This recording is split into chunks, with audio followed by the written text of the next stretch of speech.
Welcome to Let's Build. I'm Kevin. And I'm Ulysses, and we're getting ready to build here. You know, Kevin, I've been wondering. Well, I've been looking at a couple of things, and I want to know the difference between these two topics, and hopefully you can help me out with this. I want to know the difference between a design bid, a design build, and a design bid build. Could you first tell me what is a design build? Yeah. So, what you're talking about are two different types of project delivery methods.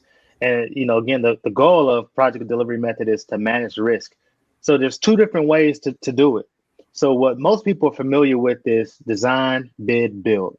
So, that's the contractual relationship of everyone. You've got the owner, and they hire an architect directly, and that architect reports directly to that owner, and the architect designs and does a drawing, at which point it goes out to bid to qualified contractors. You then select which contractor you want to hire. Oftentimes it's the low bidder. You hire that contractor, and then the owner then holds that contract directly with the contractor. So as the owner, you have two contracts, one Mhm. with the architect and one with the contractor. And so typically, which this delivery method would be used in, how, where, like which entity typically uses that type of a method? Yeah, so it's pretty common in the government sector. It's the one that most people are familiar with. It's very cut and dry. There's if anyone questions, hey, why did you hire this particular contractor? You say, hey, they were the qualified low bidder. Here's the drawings, and here are the bids. Boom. That's really the end of conversation. And so it's one that people are familiar with and one that they're comfortable with. Okay. Well, tell me a little bit about the other method, just the Yes, design build. yeah. So design build is a similar, but the contractual relationship is different. So with the design build, you hire a design builder. So your contractor is the one that you as the owner hold the contractual relationship with. The general contractor or the design builder, they still hire an architect, but the architect doesn't report directly to you as the owner. Mm. The architect is oftentimes subcontracted by the general contractor. Oh wow.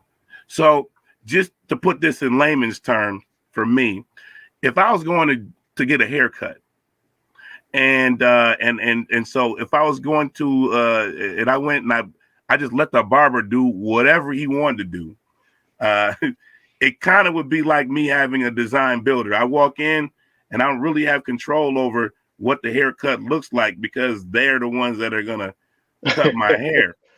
Well, yes and no. So what we do in the industry, we try to put some kind of brackets around that. So we build a set of qualifications or specifications for that project. So we don't just say, "Hey, build me a building that's 5,000 square feet." We say, "Hey, I need a building that's 5,000 square feet. It has to have uh, heating and cooling abilities to maintain a certain parameter, and I've got to have a floor level flatness of F1000 for my equipment that's going inside the building." So a little bit of some brackets in there, but Some brackets, but I still, but it sounds to me like when you do a design bid build, I get a chance to take a look at my haircut, sort of like I'm picking number five at the barbershop.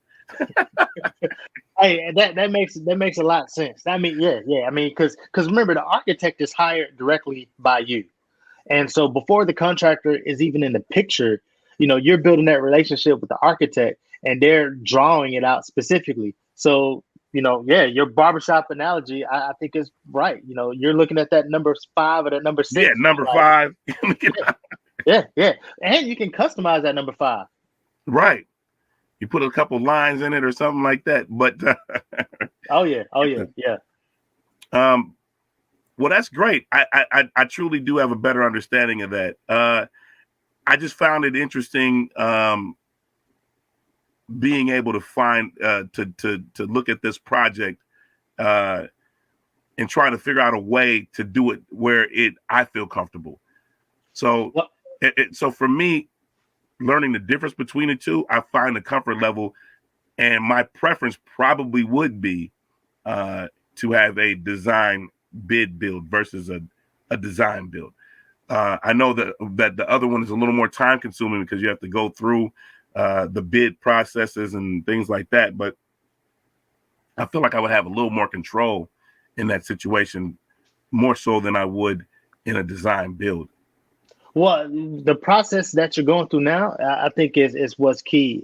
It's, you've got to weigh, how much, time you want to put in it versus, how quickly, I'm sorry, you need to weigh how quickly you want to be able to do that project, but you also need to compare that with, how much input you want in that design. And so again, depending on the purpose of your project, that can have that can be a big influence on which decision you make. So I think that makes a lot of sense, that process you're going through. And it's something that I love to work with our clients with, and as we help them figure out what's the appropriate method to choose.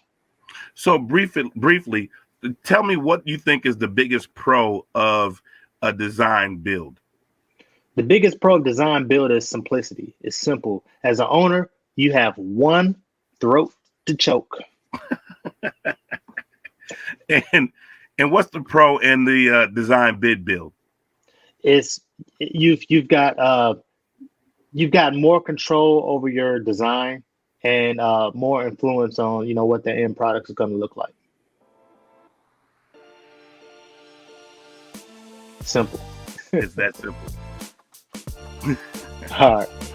Well, cool. Well, hey, we're gonna end this thing and on to the next one. Good chatting with you as always, Zach. Good talking to you too. Until next time, let's build. Let's build.